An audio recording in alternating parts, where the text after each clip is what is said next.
हाँ जी दोस्तों, तो कैसे आप सभी का एमटी क्लासेस में स्वागत है। मैं आपका दोस्त प्रियांशु तिवारी आपके लिए एक नई वीडियो लेकर हाजिर हूं। तो जो फ्रेंड नए हों कृपया चैनल को सब्सक्राइब कर दे, वीडियो को लाइक कर दे, बेल आइकन को प्रेस कर दे ताकि मेरे द्वारा बनाई गई वीडियो की नोटिफिकेशन आपको मिलती रहे। टॉपिक आज की है अवतल दर्पण द्वारा दर्पण के सूत्र का निगमन। दर्पण का सूत्र आपको पता हुआ है क्या होता है, 1/f इज इक्वल 1/v बराबर प्लस 1/u। ठीक है ना, ये दर्पण का सूत्र होता है। आपका चैप्टर चल रहा था प्रकाश का परावर्तन, आज इसका हमें निगमन करना है। तो चलिए थोड़ा सा माना वाला जो कुछ थोड़ा 2 लाइन लिखते हैं, पहले माना वाला लिख लेते हैं। तो माना वाला क्या लिखना है कि एक अवतल दर्पण है, जैसा आपको फिगर नीचे दिख रहा है कि माना मैंने एक कोई अवतल दर्पण है जिसे अवतल दर्पण से किसी वस्तु ए बी, जो ये वस्तु है ए बी का प्रतिबिंब ए डैश बी डैश पे बनता है, ए डैश बी डैश का बनना प्रदर्शित किया गया। ठीक है ना, दर्पण के ध्रुव P यानी दर्पण के ध्रुव P से वस्तु की दूरी U, यानी कि ये जो वस्तु ए बी रखी है वहां से पोल तक की दूरी U है। उसके बाद प्रतिबिंब की दूरी यानी कि यहां से V है। ठीक है ना, और पोल से फोकस मुख्य फोकस तक की दूरी फोकस दूरी स्मॉल f है। ठीक है ना, इतना हमने माना लिखा है। उसके बाद आगे फिगर में चलते हैं तो हम ये फिर से वही हर जगह एक ही फिगर आपको देखने को मिलेगा डेरिवेशन में। उसके बाद आगे चलते हैं तो बिंदु M पे, जो ये बिंदु M है वहां से हम क्या करेंगे, मुख्य अक्ष पर एक लंब डाल देंगे, ऐसे इसको n मान लेंगे। तो जो इसकी लंबाई होगी mn की जो लंबाई होगी वो AB के बराबर होगी। कहने का मतलब ये है mn बराबर AB, mn बराबर AB। ठीक है ना, अब क्या करेंगे कि हम त्रिभुज लेंगे, 2 त्रिभुज पहले लेंगे। कौन कौन सा लेंगे, पहला त्रिभुज है हमारा त्रिभुज ए, त्रिभुज बी सी ए, यानी कि त्रिभुज बी सी ए, ये वाला त्रिभुज। उसके बाद त्रिभुज बी डैश सी ए डैश सी, यानी कि त्रिभुज बी डैश ए डैश, ये वाला। ठीक है ना, ये दोनों त्रिभुज लिया, इनमें ये दोनों कोण क्या होंगे, इनमें 2 कोण 90 डिग्री होंगे। कौन कौन से, ये वाला कोण, कोण बी, ये वाला कोण और ये वाला कोण क्या होंगे, 90 डिग्री होंगे। तो हम क्या लिखेंगे, कोण ए बी सी और कोण ए डैश बी डैश सी क्या होंगे, प्रत्येक समकोण यानी 90 डिग्री होंगे। उसके बाद अगला क्या होगा, अगला होगा या एवं कह सकते हैं, एवं जो कोण ये वाला होगा, कोण ये वाला और ये वाला, ये शीर्षाभिमुख कोण होगा। ठीक है ना, कोण बी सी ए, कोण बी सी ए और कोण बी डैश सी ए डैश शीर्षाभिमुख होगा ये वाला। तो ये शीर्षाभिमुख होगा। समरूप त्रिभुज का नियम इसमें लगाएंगे। तो समरूप त्रिभुज का जब नियम लगाएंगे तो पहले त्रिभुज का लंब बटे आधार, दूसरे त्रिभुज का लंब बटे आधार। ठीक है ना, पहले त्रिभुज का लंब बटे आधार, दूसरे त्रिभुज का क्या, लंब बटे आधार। पहले का कितना है, A B Aadhaar B C, दूसरा कितना है B dash A dash upon B dash C. ठीक है ना, जब इसको सिंप्लीफाई करेंगे तो A B upon A dash B dash बराबर B C upon B dash C dash, ये आपको प्राप्त हो जाएगा। ठीक है, अब अगला त्रिभुज ले लेते हैं हम।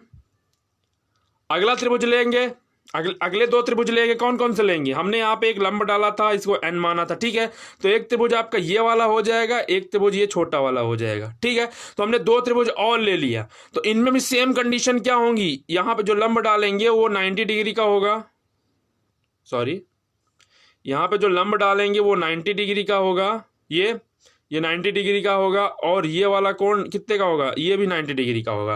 तो ये दोनों समकोण हो जाएंगे। कौन कौन से कोण, कोण एम एन एफ, कोण एम एन एफ, कोण ए डैश बी डैश एफ, कोण ए डैश बी डैश,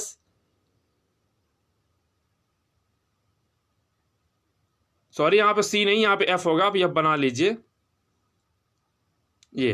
ठीक है ना, उसके बाद अगला क्या होगा, अगला ये एक शीर्षाभिमुख कोण ये भी बनाएंगे, एक शीर्षाभिमुख कोण ये भी बनाएंगे। तो इनका क्या होगा, कोण ये वाला कोण और ये वाला कोण एक दूसरे के शीर्षाभिमुख होंगे, ये वाला और ये वाला। ठीक है ना, ये वाला और ये वाला शीर्षाभिमुख होगा। तो कोण एम एफ एन, यहाँ पे एक लंब रहेगा एम एफ एन, और कोण ए डैश एफ बी डैश शीर्षाभिमुख होगा।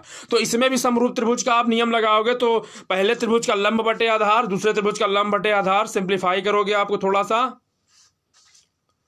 थोड़ा सा आप जब सिंप्लीफाई करोगे तो समरूप त्रिभुज लगाओगे जब, तो पहले त्रिभुज का लंब यानी कि एम एन होगा। यहाँ पे हमने एक लंब डाला था एन मान के, एम एन अपॉन कितना हो जाएगा, एन एफ या एफ एन हो जाएगा, upon A dash B dash, A dash B dash upon B dash F हो जाएगा, या एफ डैश बी हो जाएगा, ठीक है ना, एफ डैश बी हो जाएगा, ठीक है। अब आगे चलते हैं, समीकरण 1 और समीकरण 2 की आप तुलना कर दोगे तो आपका मिल जाएगा कितना, क्योंकि दोनों में A B upon A dash B dash, दोनों में कितना है, समीकरण ये 1 हो जाएगा, समीकरण ये 2 हो जाएगा, और ये वाला समीकरण 1 हो जाएगा, ठीक है। जब इन दोनों की आप तुलना करोगे तो इसमें भी ए बी बराबर ए बी है, A B upon A dash B dash, और इस वाले में भी क्या है, इस वाले में भी क्या है, A dash B dash, A B upon A dash B dash. आपके दिमाग में एक बात आ रही होगी, हमने एम एन की जगह ए बी कैसे रख दिया। तो आपको जब स्टार्टिंग में हमने बताया था क्या, कि जो इसकी लंबाई है, इसकी लंबाई क्या है, बराबर है, तो दोनों की वैल्यू आप क्या करोगे, रख दोगे।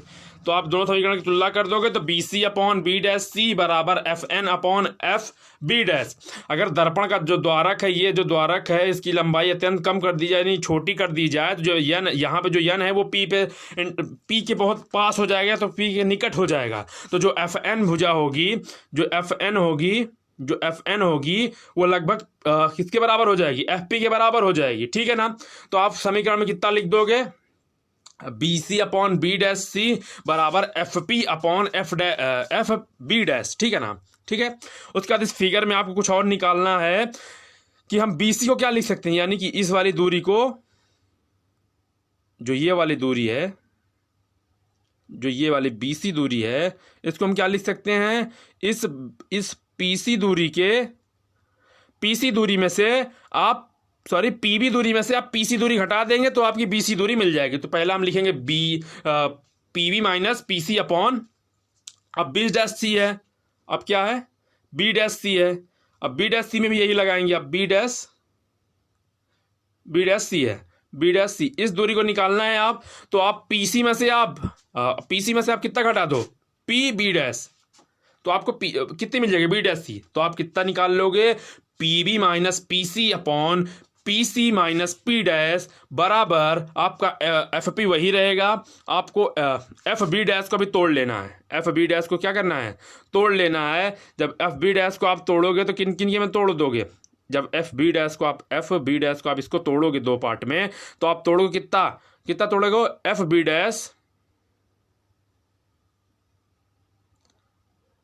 डैश जब आप क्या करेंगे, एफ बी डैश आपको निकालना है, तो आप पी बी डैश में आप पी एफ घटा दोगे तो आपको कितना मिल जाएगा, पी बी डैश मिल जाएगा, ठीक है ना, एफ बी डैश मिल जाएगा। तो इसी तरीके से ये आपका एक और इक्वेशन बन जाएगा, P B minus P C upon P C minus P B dash बराबर F P upon F B dash upon F P minus का एफ पी, ठीक है ना। उसके बाद इस चित्र अनुसार आप इन सभी की वैल्यू निकाल लोगे। पी बी बराबर कितना है, माइनस यू, यानी कि पी बी बराबर ये यहां से यहां तक की दूरी कितनी है, ये वाली दूरी कितनी है, यू है, यहां से यहां तक वाली दूरी वी है, और ये वाली दूरी स्मॉल एफ है, ठीक है ना, स्मॉल एफ है। और अवतल दर्पण में आप जब ये सब लोगे, सारी दूरियां किधर, मूल बिंदु से इधर है, ध्रुव से इधर तरफ है, तो सारी दूरियां ऋणात्मक होंगी। तो आप सारी दूरियां क्या करेंगे, चिन्ह अनुसार लेंगे। तो पी बी बराबर माइनस का यू हो जाएगा, पी बी डैश बराबर माइनस का वी हो जाएगा, और पी एफ बराबर माइनस का स्मॉल एफ हो जाएगा, ठीक है। और आप थोड़ा सा सिंप्लीफाई और करेंगे, जो पीसी है, पीसी बराबर कितना है, पीसी बराबर माइनस आर, यानी कि त्रिज्या, वक्रता त्रिज्या है, पीसी बराबर माइनस आर, यहाँ पे आप रख दोगे, पीसी बराबर कितना रख दोगे, माइनस का आर रख दोगे। जो आर होता है, आर बराबर एफ बाई टू से, एफ बराबर आर बाई टू वाले फॉर्मूले से इसकी वैल्यू निकालोगे तो एफ की पदों में आ जाएगा कितना, एफ के पदों में आ जाएगा माइनस का टू एफ, ठीक है ना। उसके बाद इस समीकरण में सबकी वैल्यू रखोगे तो आपको मिल जाएगा minus you plus two F upon minus का टू एफ प्लस वी और बराबर माइनस का एफ अपॉन माइनस का वी प्लस एफ, इतना मिल जाएगा, आप इसको सिंप्लीफाई करोगे, माइनस का यू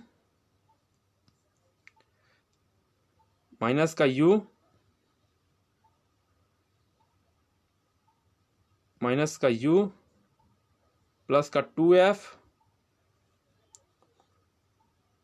अपॉन माइनस का 2f प्लस v बराबर माइनस का f अपॉन माइनस का f प्लस माइनस का v प्लस f।